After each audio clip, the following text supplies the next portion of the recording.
o'sha siydini tutib bo'lmaydi. Kelgan paytda siygani chiqish kerak xolos. Ha, shoshilib chiqish. Shoshilib chiqish kerak. Agar shoshilib chiqmasangiz, Chiqib ketib qoladi. hojatxonaga yetib borguncha Ha, chiqib ketib qoladi. Shunday.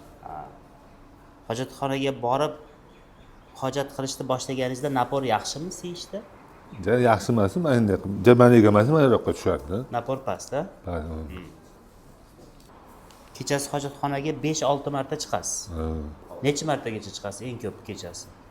7-8 martagacha ba'zi paytda. 7-8 martagacha. Demak kechasi uxlamaysiz-da shu paytda, to'g'rimi? O'zi uyg'onib ketaman. 7-8 marta uyg'onib ketasiz-da. Uyg'onib ketaman, yana o'sha paytda yana kirib uxlayveraman, nimasi yo'q. Ha, ko'nikib. Bezovta bo'lmayman-da, baribir nima bo'lmaydi. Ha. Qarang, sizda prostata bezi o'sgan, kattalashganda hajm jihatdan 100 grammga boribdi. Bezni hajmi. O'z normada 25-30 gram bo'lsa, yoshga bog'liq holatda kattalashganda 100 grammga kattalashib ketganda, shuni hisobiga CD yo'liga o'sgan. Qarang, bezdan CD qopiga 3,5 gram o'sgan. 3,5 santimetr. Juda katta o'sgan. Qoldiq siydik 100 gram.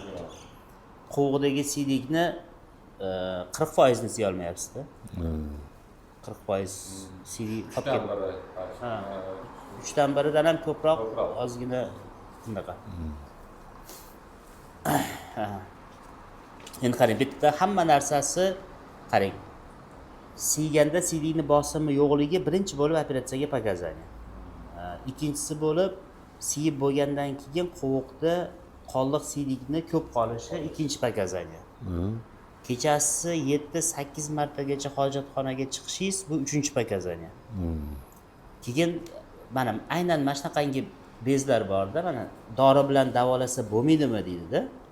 Dori bilan davolasa bo'lmaydigan holatga kelib bo'lganda ko'p bemorlar bo'ladi. Oldindan uchrab, dorini yozib yursa bo'ladi. Lekin qovuqda CDni bosimi qolmagandan keyin, kechasi 8 martadan hojatxonaga chiqqandan keyin, qovuqda qoldiq CD qolib ketish ko'p bo'lgandan keyin o'sha operatsiyadan boshqa yo'l qolmaydi bunaqa paytda. O'zi har kuni bittadan dori ichaman, tamsol ichaman. Tamsol ichasiz. Foyda qilyaptimi shu?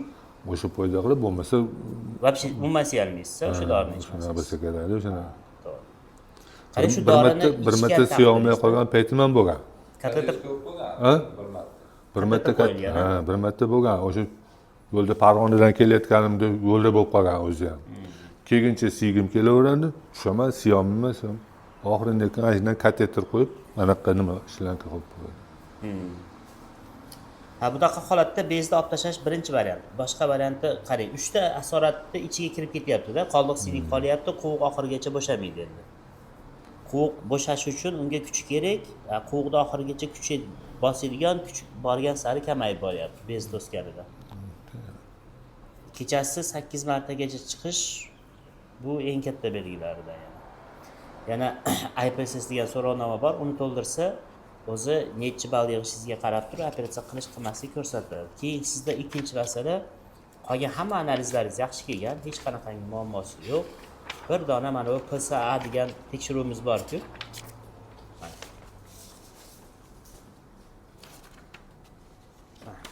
Mana shu PSA tekshiruvi normada bo'lishi kerak 4 gachada, 2,5-4 grammgacha bo'lishi kerak normada.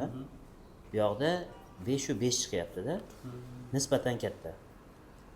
5/5 degani bu normada 4 gacha bo'lsa, undan katta raqam chiqyapti. Bunda onkologiya uchun tekshirib qo'yishimiz kerak. Ko'ngilda xotirjam bo'lishi uchun. Nima uchun buni tekshirish kerak desa, 4 dan yuqori bo'lgan bezlarda prostata bezini rakiga ham tekshirib qo'y. Chunki prostata bezi o'syapti, kattalashyapti hajm jihatdan. Bu yaxshi sifatlimi, yomon sifatlimi? Qaysi bir tomonidaligini buni o'zini analizlari yana qaytadan MRT tekshiruvi bor, u bilan aniqlasa bo'ladi. Mana shu prostata bezini va shu PSA analizni baland bo'lib ketaverishi, masalan 40 gacha ko'tarilishi mumkin, 50 gacha ko'tarilishi mumkin, 60 gacha ko'tarilsa, biz aytamizki, ko'riboq juda katta ehtimol bilan prostata bezi rakiga chalingan deb aytamiz. Lekin sizdagi ko'tarilish bu juda ham bir minimal ko'tarilish xolos. Lekin prostata bezini rakiga bo'lgan shubhani uyg'otadi. Qo'g'uqqa ham 3,5 santimetr o'sib kirganda buni o'zi ham qilib bo'laveradi endi qo'g'uqni bo'shatganda Shu ham. maqsadi shu hozir qildirish maqsadi. O'shanga bir o'zlari bilan sizni O'shani ko'rib biron o'shalarni qilgansiz Farg'onada yapti. Oltiarda Ibrohim Abduqodir o'shanga qildiring turibdi o'sha. Ha, qanday o'rtoqlaringizda o'zgarish bo'ldimi? O'sha yaxshi bo'ldim deb aytaveryapti. Kuniga telefon qiladi. Bormaysanmi, ko'rinmaysanmi deyapti-da. Ha, shunday. Shunaqangi operatsiya qilish kerak bo'lgan bemorni operatsiya qilsa tuzaladi. Operatsiya qilinmaydigan bemorlar mana shu qoldiq siydik qolmasligi kerak. Napor ozgina pasaygan bo'lishi mumkin, lekin qoldiq siydik qolmasligi kerak. Kechasi 7-8 marta hojatxonaga chiqmaslik kerak. Ob'yom katta bo'lmasin. Ob'yomi bunaqangi katta bo'lmasligi kerak. Qo'g'in ichiga 3,5 santimetr o'sib kirganda, 3,5 santimetrlik to'qima qo'g'in ichiga o'sib kirsa, qo'g'in bo'sh bo'lgan taqdirda ham mana bu to'qimani o'zi qo'g'in ichini qitiqlaydigan his beradida. Xuddiki sigiz kiylayotgandaqa qitiqlayveradi. Aslida bu ichidagi suyuqlik emas, ichidan botib kirgan to'qima o'sha hisni beradi sizga. Buni oldirib tashlash eng to'g'ri yo'l bo'ladi. Albatta anavi MRT tekshiruvlari pisani oxiriga yetib qilgan ma'qul bo'ladi. Sizda necha yildan beri muammo bo'lyapti tog'a? Ama ancha yil bo'ldi menga. Esimda ham yo'q lekin. 10 yil, ha? 10 yildan ham ko'p. 10 yildan ham. 10 yildan ham ko'p. Bitta narsada mana shu 10 yillik kasallikni cho'zib yurganimiz faqat asoratlarni ko'payishiga olib keladi, xolos. Mana 10 yil yurib ko'rdingiz. Mana internetda ko'rib turgan nechta odam bo'lsa 20 yil, 50 yil yurib ko'rish mumkin. Necha yil xohlasa yurib ko'rish mumkin, lekin o'zidan o'zi tuzalib qolmaydi. Mexanik to'siq bo'layotgan joyda to'siqni olib tashlamagungacha yo'lni ochib, u hech qaysi dori yo'qki, u a'zolarni bir chekkaroqqa turgizib, yo'lni ochib qo'yadigan dorining o'zi yo'q. Shu hozirgi ichayotgan dorilar nima yordam beradi? Balki ular shuni bezni yo'qotib yuboradi deb o'ylayotgandir yoshi kattalar. Ha, bezga absolyutno ta'sir qilmaydi. Bu qovuqni muskullariga ta'sir qilib, CD yo'lni ochishga yordam beradi. Lekin vaqtincha, lekin ichkaridagi 20 grammlik narsa 100 gram bo'lib ketsa, buni hech qaysi dori hech qayerga torta olmaydi. Hech qaysi muskulni kuchi yetmaydi-da. Oldin bu 20 grammlik bezni sog'lom muskullar tortishi mumkin bo'lgan bo'lsa, qovuqni bo'ynini siyishga nimani, qovuqni qisqaruvchanligi. Endi hozir 100 grammlik bez paydo bo'lgandan keyin bundaqangi dori yo'q. Endi uni 100 grammni bir chekkiga surib turib, bu yoqdan sidini o'tkazib oladigan dori bo'lmaydi endi. Bunaqa paytda faqat xirurgiya. Endi onkologический bo'lsa operatsiya qilib bo'lmaydimi endi onkologik? Ha, onkologический bo'lsa ham darajasiga qarash kerak. Agarda birinchi darajada bo'lsa, ikkinchi darajada bo'lib boshqa a'zolarga tarqamagan bo'lsa, operatsiya qilsa bo'ladi. Unda ham faqat boshqa turdagi operatsiya. Mana bu biz qilayotgan lazer yordamida emas, bezni to'lig'icha olib tashlash mumkin. Ana shunda onkologiya boshqa joylarga tarqamaydi. O'sha prostata bezini to'liq olib tashlash mumkin. Lekin sizda katta ehtimol bilan onkologiya chiqmaydi. Biz ko'rganmiz, haqiqatda PSA analizi 40 chiqqanlarni ko'rganmiz. O'shalar rad deymiz. Endi hozir bu yerda kateter o'tkazgan-ku. CD yo'ldan kateterda o'tkazilishi ham shu aynan PSAni balandlashishiga olib keladi. Kateter qo'yish, mana shu massaj qilish prostata bezini. Prostata bezini massajlar rosa qildirganman. Ha, shunda PSA analizini ko'taradi, yuqoriga olib chiqadi. O'sha hisobiga ham analiz baland chiqishi mumkin.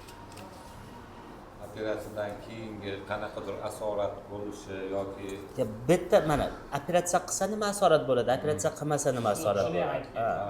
Agarda bitta operatsiya qilmasangiz, bezingiz bu yil 100 gram bo'lsa, keyingi yilga 120 gram bo'ladi. Aytaylik, bu chanoq suyagini o'rtasida joylashgan bezda. Chanoq suyagi hech qachon katta bo'lmaydi, lekin ichkaridagi markazda turgan a'zo kattalashgani sari atrofdagi yondagi to'qimalarni faqat qisib boradi. Qisib, qonsizlantirib, ishdan chiqarib boradi. Bu hammasi orqaga qaytmas jarayon bo'lib boradi. Aytaylik, 2 yildan keyin davolab qo'ysa, yana hammasi joyiga kelib, yana o'zini vazifasini tiklab ketaveradi emas. Ana shunda qisilib ketgan a'zolar endi uni o'ziga kelishi, tiklanishi amri mahol. Shunaqa. Operatsiya qilsak nima asoratlar bo'lishi mumkin? Operatsiya qilmasak qarang. Qoldiq siydik qolyapti. Bu buyraklardan siydik ishlab chiqarishni yana ham pasaytiradi. Qo'g'da 100 gram siydikni hozirda o'zida siy olmay turibsiz. Endi bu 1 yildan keyin 120 gram, 150 gram, oxiri yana siydik tutalmaslikka yana boshqatdan olib keladi. Bu siydiklar tosh to'plashi mumkinmi? Ha. Endi mana shu siydikni ana qolib ketyapti, qolgan siylikdan cho'kma tushaveradi. Cho'kma tushgani sari quvg'ida tosh paydo bo'lishni boshlaydi. Yoki siylik yiringlashdi, infeksiyalanishni boshlaydi. Sizda ham xuddi shunaqa siylikda infeksiya bilan mana shu infeksiyalar cho'kma bo'lib tushib, tosh paydo qiladi. Endi operatsiya qilsa nima yomon tomoni bo'lishi mumkin? Mana shu aynan mana shu usullarda deyarli hech qanaqangi yomon asoratlar yo'q. Siz qo'rqadigan. Qaytalanish bo'ladimi? Qaytalanish 0% yo'q bo'lmaydi. Absolutno bo'lmaydi. Aynan mana shu usul butun dunyodagi hamma usullarda qaytalanish bor boshqa turdagi operatsiyalarda. Shu aytishadi, lazer orqali qildirgan ekan, yana qaytalanib qolibdi deyshadi-yu. Boshqa lazer, boshqa turlari. Ha, lazerda ham turi ko'p-ku. Aslida u lazer bilan emasda endi. Siydik yo'lidan kirib olsaki, bizni xalq tushunchasida lazer ishlatdi deb o'ylaydi-da. Shunaqa lazer bilan qilsa qaytalanish foizi yo'q. Qaytalanmaydi 0%. Hozirgi bemorlar juda qo'rqadi, operatsiya bo'lsam og'riydimi, operatsiyadan men juda qo'rqaman deydi. Bu zamonlar o'tib ketganda endi qo'rqishda ham chegarasi borda. Shuning uchun hech absolutno og'riq bo'lmaydi. Operatsiya paytida ham, operatsiyadan keyingi kunda ham og'riq bo'lmaydi. Biz operatsiyani ertasigayoq sizni uyga javob berib yuboramiz. Aynan og'riqsiz, hech qanaqangi kateterlarsiz hamda o'sha naporini eng yaxshi holatda o'zi operatsiyani ertasi kuniyoq farqini biladi. Tog'amiz ham o'z operatsiyadan qo'rqib yuribdi shu kungacha. Og'riq bo'lmaydi, hech ham og'riq bo'lmaydi. Operatsiya paytida ham beldan pastga narkoz beriladi. Narkoz ta'sirida og'riq bo'lmaydi. Biz uni anatomiyasi bo'yicha bez anatomiyasi bilan olinganligi uchun o'zini odamdagi anatomiya tiklangani uchun naborat sizdagi og'riqlar hozirgi og'riqlar ketadi. Faqat men siygim kelganini bilaman, siygani ko'raman. Boshqa narsa o'zi topolmaydi. O'sha hali sheriklar bilan o'tiramiz. Ular siygim kelib ketdi, bittasi karta o'ynaymiz, o'ynaveradi. Men shunday kelganda shat turib chiqib ketaman. Men chunki nima qaytasiz? Men tez bormasam bo'lmaydi deyman. Mashinasi bor bo'ladi. Siz tonggacha bemalol 6 soat, 8 soat indamay yotish mumkinligini his qilasizda. Yani aytyapti, mashina sesam Marg'ilongacha yetib boryapti, deyapti, napormoqchi. Oltari sentrgacha borayotgan bo'lsangiz, Marg'ilongacha hazillashamiz. Shunaqa bo'ladi. Napor kuchli bo'lib ketdi, rahmat deyapti. Ha, yo'q, to'sib turibdi shu bez. Olib qo'ysak, napor yaxshi bo'ladi. Rahmat. Doniyor aka ko'pchilik prostata bezi adenomasini qanaqadir dorilar bilan davolamoqchi bo'ladi. Bu qanday qilib mantiqqa to'g'ri keladi va buni dori bilan davolashning iloji bormi? O'zi u bez qanaqa ko'rinishda bo'ladi? Shu haqida bir gapirib bersangiz. Mana shu CD kanalni ichki yuzasi bo'ladi. Mana ko'rib tursiz, CD kanalni kengligi bu yerda yetarlicha, lekin mana ichkariga kirgandan keyin prostata bezining adenomasi mana CD kanalni to'liq bekitgan, mana qarang. Haqiqiy qulf kalitga o'xshab mana bir-biriga mos tushadigan hattoki bu. Ikki tomondan yopishib to'sib turar ekanda. Tomondan zamok bo'lib, mana qulf bo'lib, qulf kalitdek bo'lib bekitgan, orqaga qaytsak to'liq yo'lni bekitganini ko'ramiz. Bu yerdagi bezni hajmi taxminan 80-100 gram atrofida. CD kanalni mana bu yog'i qovuq. Juda ham keng, chiroyli ko'rinib turibdi. Lekin quvurni ichkaridan qiynalganligi, yupqalashganligi ko'rinyapti. Bu yerda bo'lsa mana CD kanalni orqaga qaytgan sarimiz yopilib qolyapti. Bekilib yopilayotganligi ko'rinib turibdi mana bunday bezlar bilan. Demak, yoshi kattalarda mana tez hojatga boraman, lekin oz siyaman deydi. Bu peshob oz kelishi bu bezni ikkita orasidan qancha miqdorda ozgina o'tib, shu o'tgan miqdorini peshobda chiqarishadi ekan, demak. Ha, zo'r g'alatdan qiyinchilik bilan chiqarishadi. Bu yerda kanalni ko'rib turgan bo'lsangiz, o'ta ham berkilib ketgan. Bu yerda hech qanaqangi dori-darmon bunaqangi katta to'siqni chetkiga surib yoki bir organizmdan yo'q qilib chiqarib yubora olmaydi. Ha.